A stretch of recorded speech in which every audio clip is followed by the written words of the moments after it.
Hey everyone, it's Mike Andes, and you're listening to the Landscape Business Course. Today is another episode of the Roundup podcast, where we're going to interview another landscape and lawn care professional, and I hope it's something that you can gain tips, advice, and tricks to grow your business. Here we go.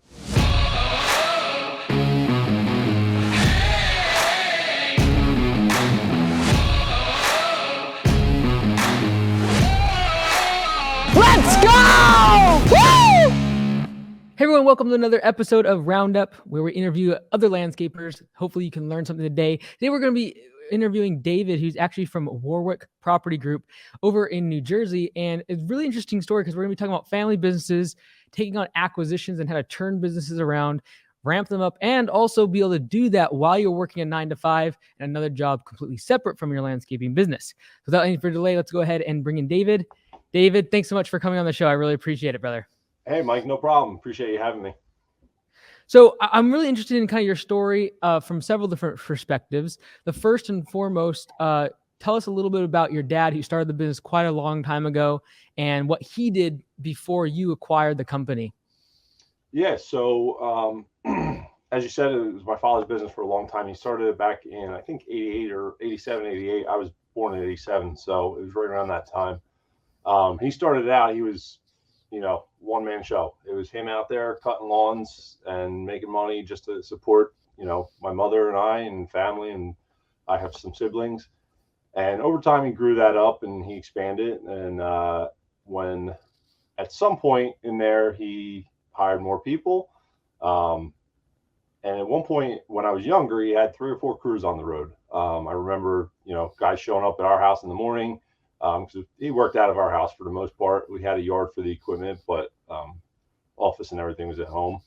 And I remember guys showing up in the morning, and he would hand out route sheets, and they'd go do the work. He'd spend the days meeting with customers and making phone calls, and that was life for me growing up, watching him do that. So I always wanted to take that over. That was always my dream. And fortunately, eventually, I did get that opportunity. Cool. So when was it that, as the business started growing, or I should say going on under your dad's leadership, did he kind of come to the point where he was just kind of done with it and just kind of started to scale it back? Or did he continually grow? Because obviously there was a point in time you said where there's several crews. What did that evolve into before you started taking over? Right. So what happened was at a couple points, he made some decisions that weren't the best decisions. And, at the time, back then, we didn't have YouTube. We didn't have, all these resources that you could, how do I do X, Y, and Z? And you go online and you figure it out. And so he had to figure it out himself or talk to somebody else in the industry. And so at one point, he brought on a partner. That didn't work out. That had to be dissolved. I think that happened twice, actually, if our memory serves. He never really liked to talk about that kind of stuff. So then it did build back up. And then probably shortly after I left the company, because I actually worked with him right out of college. I worked with him full time for about 2 years. And shortly after I left the company, he just that was it. And when I worked with him, we had two full-time crews on the road. I ran the lawn crew, and then we would also pitch in with the landscape side. So we did a lot of installs back then, pavers and whatnot. After I left, like I said, he kind of let things go downhill. It was about 6 years after when I took over. But what he did was he weeded out a lot of the customers that, wouldn't pay their bills, a lot of the customers that were maybe outside of an ideal area. And he kind of sized things down so that he could just run it by himself with 2 laborers, and that was it. So that's basically in a nutshell. One thing that's kind of interesting you mentioned there is he had a couple times where he had partners. Do you think that came out of the sense of like him feeling insecure in his ability to grow the business, or being able to operationally run it and thinking he needed that, and then determining that wasn't actually the best thing for the business? And what was your perspective as you actually were working in the business, seeing him trying to go get a partner? Sure. So he had 2 partners over the years. The one, I was too young to really remember and know what was going on. So I have very little info on that, what happened there. The second one was a good family friend, and I believe if memory serves, the friend got laid off from his job, and my father and him, they were best friends at the time, and they were like, he was like, yeah, come on, you can, we'll grow this and work together, and that's what they did. And unfortunately, the two of them were they're both very strong-willed individuals, so they didn't see eye to eye, and unfortunately, that ended up getting the best of them. It ended their business partnership. It ended their friendship, unfortunately, and that was a big blow. I guess I was in middle school when that happened. So I would work part time at that point, here to there, but I wasn't really in the business. I didn't know a lot about the back end of the business at that point. I could cut grass, I could weed whack, but that was about it. Um, so yeah, I think a big part of it, at least that second partnership, was trying to help out the friend, but also trying to scale the business to something bigger, and it just didn't work out. And from your perspective, as even though you were younger, coming up in the business, watching your father when you're younger, and then actually starting to be in the business, were you already seeing things from a business side that you're like, hey, I would do this differently, I would change this? Or were you more or less just like there for the job, going through college and stuff? Right. So there's a reason that I didn't stay with my father. The reason is we didn't see eye to eye. Um, you know, as far as the work was concerned, I learned everything from him. So as far as how to install pavers, how to cut lawns, how to, all that stuff, I learned from him. So I do it his way. And to me, that's the right way. Um, the business side, he was a little bit more protective over it. And I now, looking back, I now understand that the reason is that although he knew a lot, he didn't always do it the way it should have been done or needed to be done. For example, one of the things was he never had a CRM system. Um, he used QuickBooks. All the customers were in QuickBooks. He had some notes in there. But he knew all the customers personally. My father is very good with names and people and faces, and he could run into somebody, you know, out in California that I've never even been to California. To the best of my knowledge, he hasn't been there. He could run into somebody out there that he hadn't seen in 15 years, know their name and face right away. I am not that way. Um, that being said, so he never had that CRM. So like the route, he set the route from his head. The keeping track of all the jobs, it was done on Excel spreadsheets, paper. End of the month billing was a hassle. He would have to take those spreadsheets, log into QuickBooks, every customer, type it in. When I came on board with him, right out of college, I wanted to put a system in place, and there might have been more options than I was aware of at the time, but this was 2000, I guess around 2008, 2009, and I had found Server's Autopilot, and I thought that system was great, but there weren't a ton of videos on it. YouTube was kind of still coming up, but from what I saw of it, I was like, Dad, this is going to be phenomenal. Well, it was somewhere in the neighborhood of $300 a month, and in his mind, he didn't need that, and so we never went that route. And to me, doing everything the manual way wasn't the way to go. I knew that we needed something to be able to organize everything and to be able to make things simpler in those aspects to be able to grow. And we just didn't see eye to eye on that. And truth be told, he also didn't want me in the business. I think he felt like the business was beneath me. For example, I didn't want to go to college. My parents pushed me and my siblings to go to college. To me, I just needed to take some courses and learn the things I didn't know, and I could do just fine. And ironically, it's essentially what I've done, because most of what I learned in college was not business. I went to Rutgers for environmental planning and design, with an option in the landscape industry. Um, there was a lot of good stuff came out of that, as far as like knowledge of plant material and how to care for landscapes and whatnot. But as far as business, I got nothing. So I think he wanted me to go a different route. And even when I got the opportunity to take my full-time job to go after it, he was a huge supporter of it, and pushed me in that direction and really wanted me to do that, because to him, me getting the job I was getting was a secure position. It didn't have that what if, because as you know, as an entrepreneur, you could lose everything tomorrow. One bad decision could send you down the wrong slide, and that's it. And I think he was always afraid of me going that route and having something along those lines happen to me. So yeah. And then what was that other job that you went and did for a while? And then what kind of brought you eventually back to now owning the business? Was it him on his end being like, hey, I'm done and I know I need to bring, David back? Or is it you being like, hey, I'm done with this whole 9 to 5 thing and I actually want to get into the business? Right. So I it's kind of funny. I've always wanted to take over the business. I always wanted to be a landscaper, a lawn guy. That's what I wanted since I was 5 years old, probably. And it was because I probably idolized my father. We'll end up in therapy over it one day, but that being said, it's I that's what I wanted to do. That was the route I wanted. Now I went to college, like I said. When I got out, I went and I had some odd jobs. I worked in an office because he couldn't afford to pay me. He didn't have at that point the business had scaled down, and he couldn't afford to pay me what I needed just to cover just regular expenses.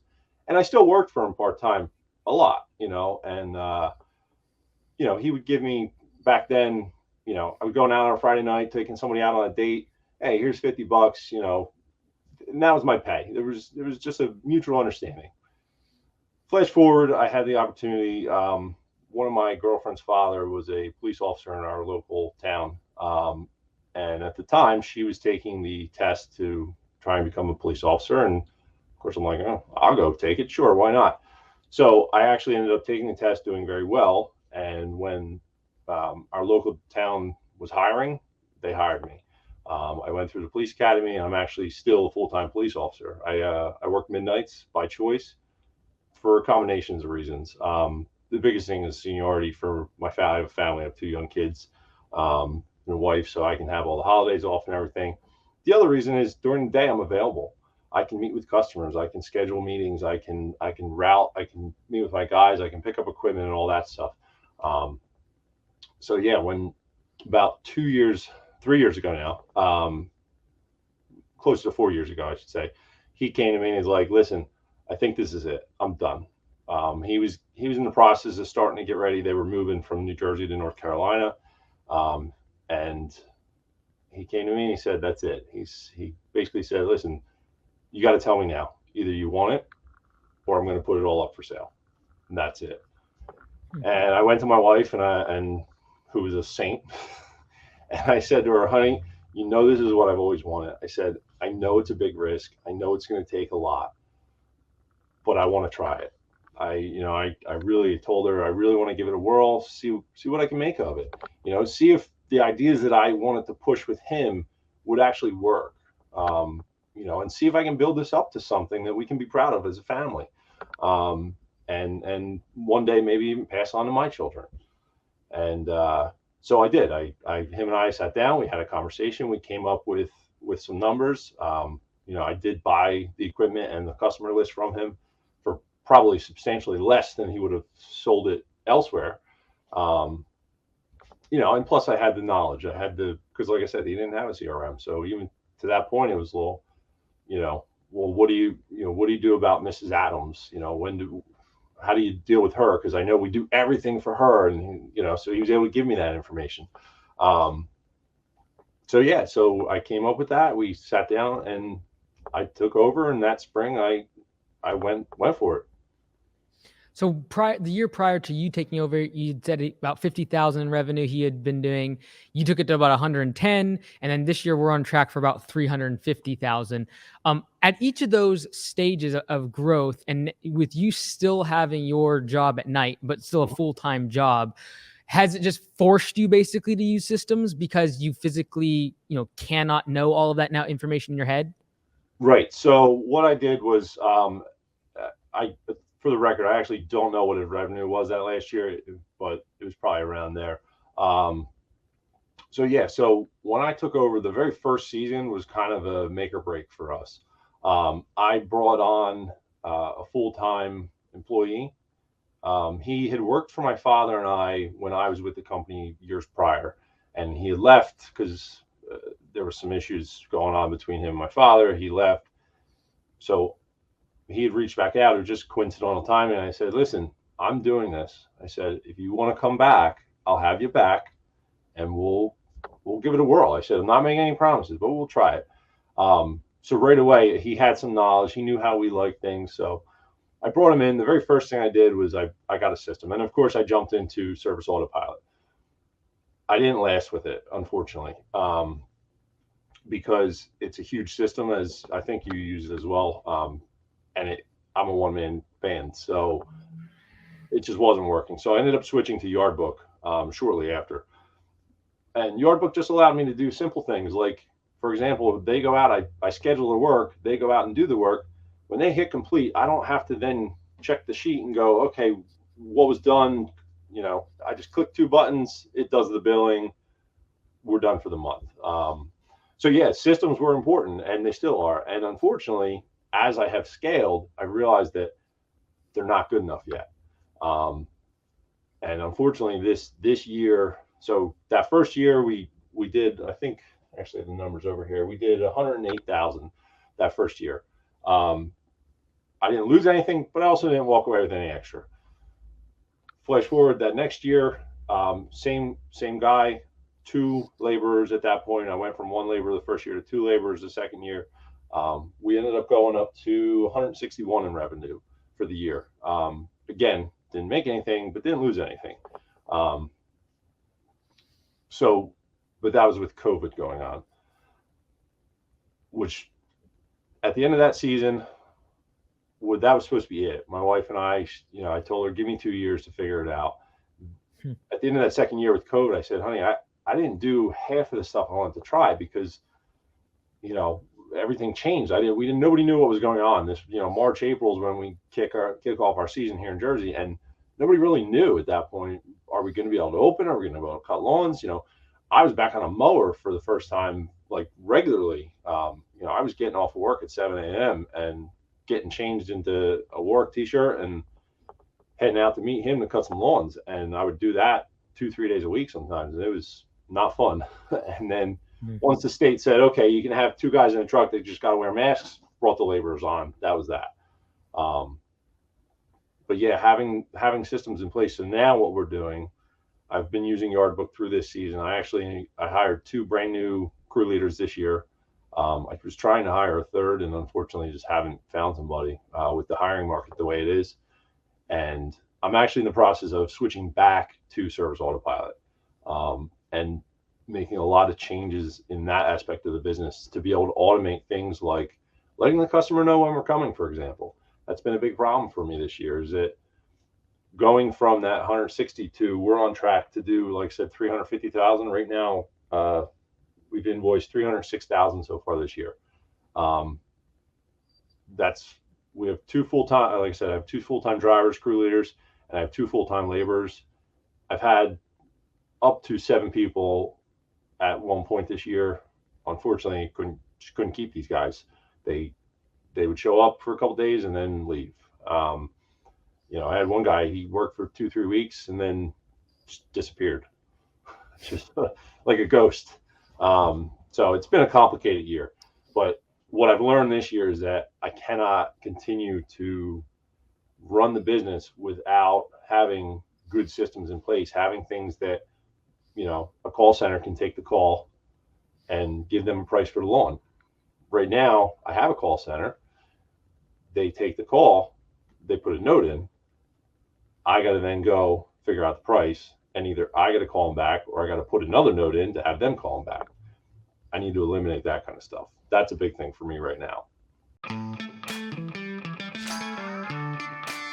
Hey, thanks for listening to the episode so far. If you haven't already, check out lawncaremedia.com. We have templates available, door hangers, postcards, and much more so that you can plug and play with your own information and find new customers in your area. Go ahead and check us out at lawncaremedia.com. Enjoy the episode. When you look back at kind of how your dad ran the business and versus now, and kind of the theme that I kind of kept hearing is a lot of the relationships with his under management, whether it be partners or employees, there was always some friction or issues that prevented the business from growing, whether it be partners or getting more employees. What did you learn from that to be like, was it a matter of compromising on certain things? Was it a matter of leadership and how you handled other people to be able to actually have employees, have a more dependable, few crew leads to actually scale the business up? And how important is that to differentiate yourself from 50,000 a year versus now literally 6-7 times that in revenue a few years later? Right. So my father has a very strong personality, and which is a good thing at times, and it's come in handy as one of his kids. I mean, he would go to bat for us and no problem, take care of whatever we needed. When it comes to the business, though, sometimes as a business owner, you have to realize that you're not always right. And sometimes being the mindset that we have, it's that, no, this is my business.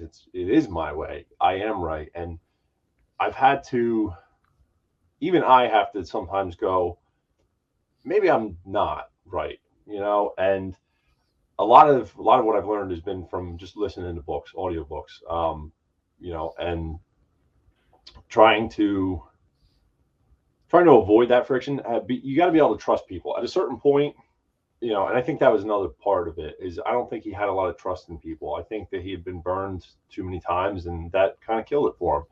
And I've hired guys, done a background on them, checked their driver's license, and given them the keys to $150,000 worth of equipment, the truck, the trailer, all the mowers in it, and said, okay, go cut lawns.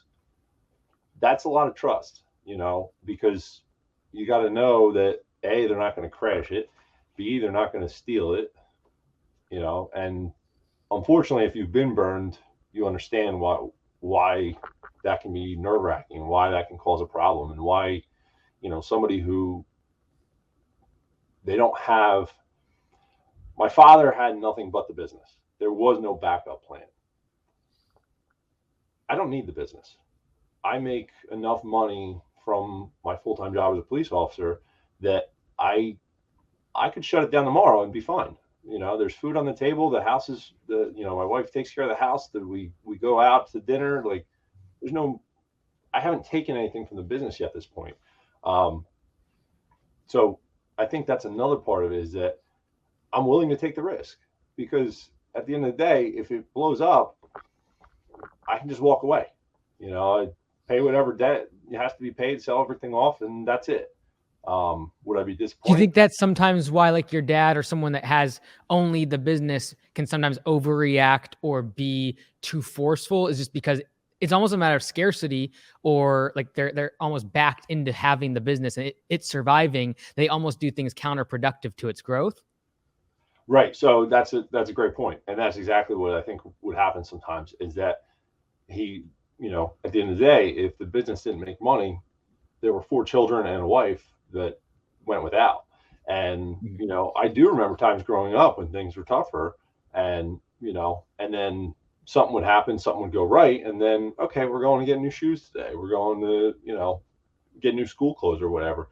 And I think that as an owner operator, in some cases, you trying to go from that point where you can, as an owner operator, you can control more, because you're the one out there doing the work. You're the one out there, interacting with the customers. That, when you go to Miss Adams' house, you knock on the door and Miss Adam wants that shrub trimmed a certain way, how she wants it trimmed. Whereas now I send Joe, I send Carl, I send Juan out to Miss Adams' house, and I have to trust that they're doing the right thing. And if they do the wrong thing, it doesn't fall on them. It still falls on me. So as an owner operator, you do the right thing. You're doing the right thing. It falls on you. You're okay with that. As an owner who's detached from it, you have to trust those people. And I think you're right. I think that scarcity mindset, I think a lot of times when you're smaller, when you're trying to get past, I like to look at it as there's certain steps in growing a business. And, you go from being that owner operator to having your first employee, to adding the second crew, to, as you scale like that and you grow, you have to let go. And I think some guys have a problem with letting go, of certain parts of the business and giving control and opening up. And I think my father had some issues with that. I think that he didn't want to let go of certain things. I know he wanted to let go of other things, but unfortunately, sometimes they were not the right things. Yeah. Two questions I had in relation to the fact that you're a police officer. The first is something that I've found somewhat of a theme for whether it be someone in the military, police officer, and even like the fire department, because so many times their schedules from the police officer or a fire department, it actually accommodates a landscaper's schedule really well.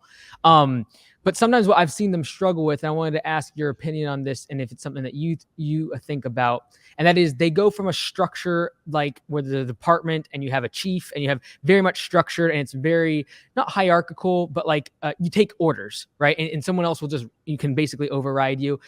Especially in the military, I've seen this where someone's mindset from military, they try to shift into business owner. And now, especially with this labor market, Gen Z type labor force, has that been a struggle where you like, hey, I'm no longer a police officer, I'm now business owner, I got to shift my mindset just in terms of how I deal with employees? Has that been a struggle for you? So that's a great question. And the thing of it is it's actually the opposite for me. I was brought up in an entrepreneurial family. So when I go to work as a police officer, I kind of have to remind myself that there's a structure here. I'm an officer, there's a sergeant, there's a lieutenant, there's captain. All these people are above me and I have to listen to what they say. And sometimes I try to not go against that. You want to be the entrepreneur inside of a police department? Yes. So it can be tough because at home, I'm in charge. I mean, well, not at home. She's in charge at home. But with the business, I'm in charge. The buck stops with me. So at the end of the day, even if one of my crew leaders, just the other day, one of my crew leaders had an idea. This week is Thanksgiving. This is the last week we cut lawns for the season. And we're trying to do all 100 of our lawns in 3 days. Now, that includes doing leaf cleanups while we're there. That complicates things because some properties you're spending 20, 30 minutes to clean the leaves off. When you're talking 100 properties, 3 days, it's really pushing it. So my crew leader had an idea. I listened to it, but I told him no. I said, that's not going to work. And I explained my reasoning, and he understood that. And at the end of the day, that might mean that we might not get to all the lawns before Thanksgiving. I'm okay with that. But at the same time, I'm pushing those guys to do their best to get there. Try, make an effort. If we don't, it's not the end of the world. But that's what's nice is with the business, at the end of the day, I made that decision. It's my decision. That's it. As a police officer, I have a problem on a job. I make a decision. The sergeant calls me up and says, no, do it this way. Okay, I'm doing it that way. I can't change that. And so from that aspect, I see what you're saying though. And I could see where somebody going from being a police officer and starting a business could have that issue. Got it. The second question I have kind of relates in terms of the past couple of years, what's gone on with the relations towards the police department, et cetera. And what have you learned from all of that? Like, I respect a lot of people who even are striving to go into that profession right now. The amount of, intense public debate it has become in terms of someone who's actually trying to serve our communities, in my mind, is sometimes crazy. However, from your perspective on the inside, has there been anything you've learned that has translated actually how you deal with the business from a managerial standpoint, from a PR standpoint, from a training perspective, over the past couple of years, as really the police have now become somewhat politicized or even brought into the focal point of our country? Right. So, I mean, obviously I will start with Hamilton is a very safe, quiet town. We're not a small town by any means. We have over 90,000 residents. Our department's over 170 sworn officers. We border Trenton, which is the capital city of New Jersey. So we do get some problems that spill over the border. But for the most part, people in our community, people in this area, they support the police. I appreciate that, and that's phenomenal. You mentioned like from a PR standpoint. So that made me think of the fact that I still have to remember at the end of the day, when I go out and I'm doing landscaping, I am always a police officer.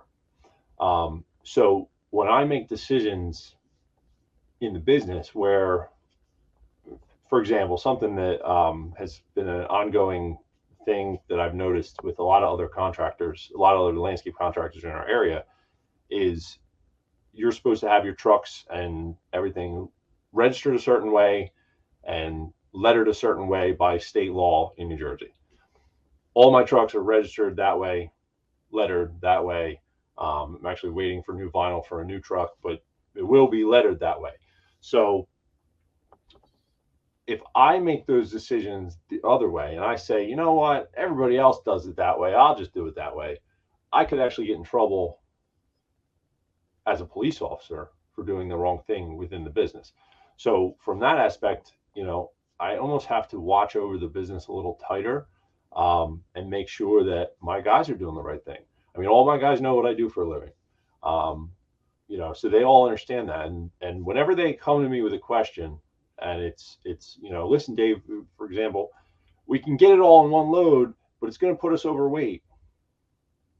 Well, if you're asking me, the answer is going to be no. You cannot break the law to do this. So I always have to tread lightly, almost, without trying to think of the best way to put this. So I guess tread lightly. I have to make sure that the business is doing the right thing. That's important. And as a police officer, I have to always remember that I'm always a police officer.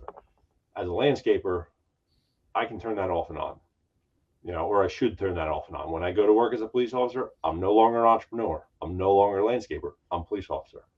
When I come home, I'm still a police officer.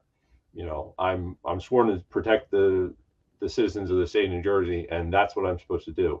So when I'm out there and doing stuff with landscaping, I always have that in the back of my mind, where if I see something or something's going on, I have to do something about it. I can't just let it go. Last question I had, and that is from a scheduling and just a more personal side of your life. Is it sometimes challenging to switch all the hats, like entrepreneur, police officer, now I'm a dad and a husband? Like, does that become exhausting? What do you do to kind of just deal with the fact that, like, you do switch? Like, I find switching hats exhausting, right? Going from one business to another, or like, okay, now I'm going to be this, and now I'm going to turn this part of my life off. That can be exhausting sometimes. Do you have to decompress, or is it just a knowledgeable, like, I know what I'm doing? I am literally, I know of some people, for example, they have a certain watch they wear when they're on duty. They take it off, and it's like, okay, now I'm something different at home. What is it for you, and have you created any boundaries to help with that regard? Yeah, so that is something I'm working on. I mean, full disclosure, I've had times where I've just broken down. I come home to my wife, and it's not so much necessarily the job as an officer that yes, being a police officer can be very stressful. Being a business owner can be very stressful. I do both. Being a parent is the most stressful thing I've ever done. These two humans are my responsibility. We've brought them into this world. There are times when, and this is a big part of the reason to go back to why I'm putting some of these systems in place, why I'm switching to service autopilot. I've actually hired a company to set all of it up for me so that I don't have to set it up, to try and free up a lot of my time. This year, with the growth that we've seen, has been extremely challenging, and it's definitely been taxing on me. It's been taxing on my wife. I know, like I said earlier, and I'll say it again, she's a saint. I could not do what I do without her. That being said, I don't want to put that on her forever. There are times when I have to sit back and I have to go, you know what? I'm not answering that email.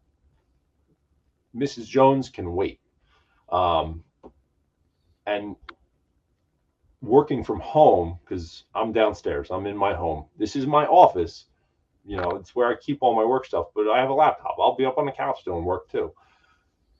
It is hard to turn it off sometimes. And especially with the business, because the business is personal for me, because I've always wanted it. It was something that was always important to me. So trying to turn that off, I'll be laying in bed and be like, oh, honey, just so you know, I talked to Jeff from the dealership, and the loader's going to be here this week. And she looks at me like, okay, whatever, but on the flip side, if something happens when she's a teacher, if something happens in school, I listen to her. So do I turn it off? No. It never goes off. Am I still working on ways to cope? Yes. Um, I do meditate from time to time. I found that earlier this year, and it sometimes helps me. I don't like sit down and have a sand circle or whatever, but I have one of those apps where it tells you, okay, breathe, and close your eyes. It helps. It clears your mind. Sometimes you need that. I think that I'm really looking forward to this next year, actually, because I'm expecting the business to grow a lot. And B, having the systems that I'm putting in place and a lot of the automations that I'm putting in place, it's going to take a lot off my shoulders. Um, I'm also simplifying some things. We've already stopped offering a lot of services that my father used to do. We no longer do any hardscapes. Um, we're doing very little as far as large installs. We do still do plantings, but they're on a smaller scale. Um, Really, I've focused the company on maintenance. Cutting lawns, trimming bushes, weeding beds, installing mulch. That's the core. Those things are simple enough that you can train pretty much anybody to do them. They don't need a technical knowledge to do those things. So if I can also then somehow, and what I'm doing, one of the things I'm doing with the company is setting up so I can do production rate estimating. So I don't have to be the estimator. And I will be able, what I'm going to do is have actually my crew leaders meet with customers for a couple hours a day, leave their laborers on a site, go meet with customers for 2 hours a day, and estimate jobs. And then I'm hoping that I can then roll that into hiring a full-time estimator. And once that happens, I'll be able to really step back and not have to meet with customers every day, and hopefully have more time for me and for my family and my kids. And that's the goal. As an entrepreneur, I didn't take this business on to have another job. I took this business on to have more time. Time is the most valuable resource you have. And right now, at least this season, the way it's felt is I've put too much time into it, and I want to get away from that. So how do I separate? Sometimes I don't. That's the simple answer. Last question to kind of bring it full circle, Dave, and that is in regard to your father and him looking at the business now as it's grown, and you've taken it from what it used to be down, and then to now it's actually going back to where it went back to its glory days in terms of size and number of employees, et cetera.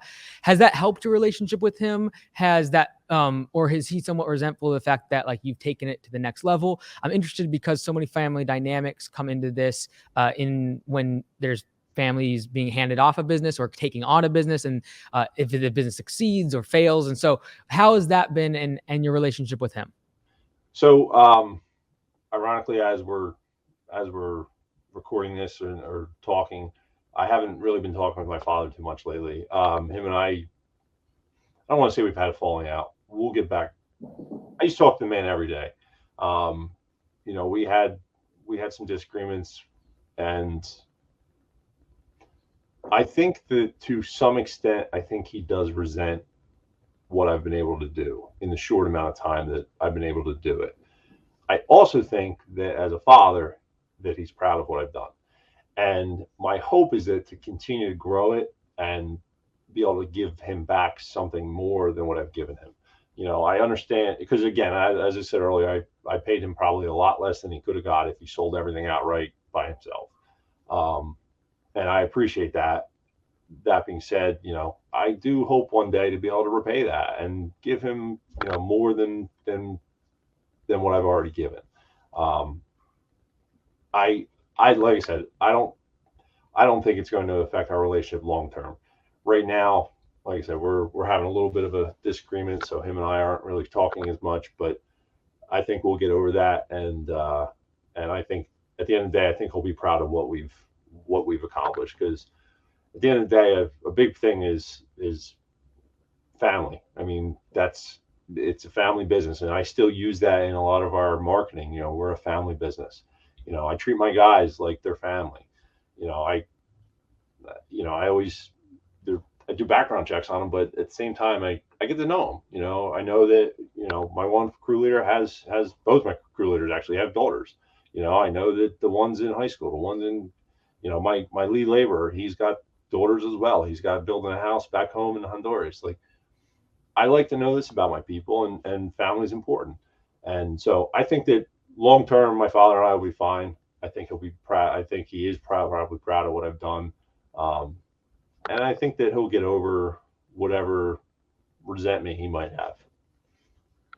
Well, Dave, I want to say thank you for coming on. I think a lot of people will learn a lot of stuff from what we've talked about. And if it's possible, if someone wanted to reach out to you, your website, potentially where they could contact you, especially I'm kind of thinking like people that are in the department and might have questions of how you've kind of set things up or different systems. Is there a website you could give as a resource for them? Yeah. So if they want to reach out to me, I have an email address set up. It's media@wpgnj.com. They can also find a lot of information about our company on wpgnj.com. Awesome. Well, I really appreciate it, Dave. I really do. You have a great day. All right. Thanks, Mike. Have a good one. Thanks so much for tuning in today to another episode of Roundup. If that was something interesting to you and you learned something, comment below, share the message with other landscapers so we as a community can come together and learn and grow our businesses. If you would like to be on the Roundup show and actually interview with me just like we did today, feel free to go in the description. There's a link there, fill out the form, and we'd love to talk to you if you are wanting to share with the industry and help other people grow their business. Thank you so much, and we'll see you in the next episode.